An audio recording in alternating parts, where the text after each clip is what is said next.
नमस्ते दोस्तों, देवी गीत लाई हूँ। अड़हुल के फुलवा में कौन गुन हो, मैया जी देख के लुभाए गयु। अड़हुल के फुलवा में कौन गुन हो, मैया जी देख के लुभाए गयु।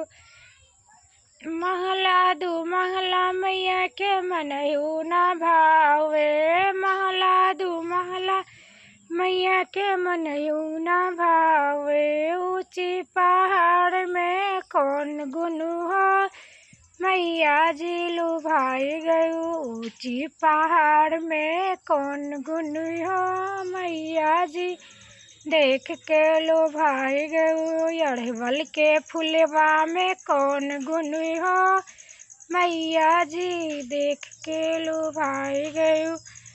हाथी और घोड़ा मैया के मनहु न भावे, हाथी और घोड़ा मैया के मनहु न भावे। गन्ना में के सियार में कौन गुन हो, मैया जी लुभाए गयु।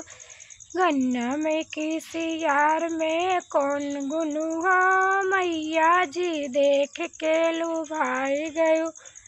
अड़हुल के फुलवा में कौन गुन हो, मैया जी देख के लुभाई गयु।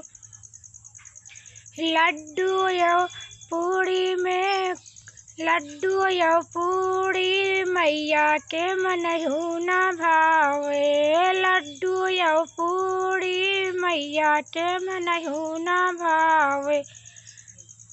रेवड़ी और बतासा में कौन गुन हो, मैया जी लुभाए गयु। रेवड़ी और बतासा में कौन गुन हो, मैया जी लुभाए गयु। अड़हुल के फुलवा में कौन गुन हो, मैया जी लुभाए गयु। अड़हुल के फुलवा में कौन गुन हो, मैया जी लुभाए गयु।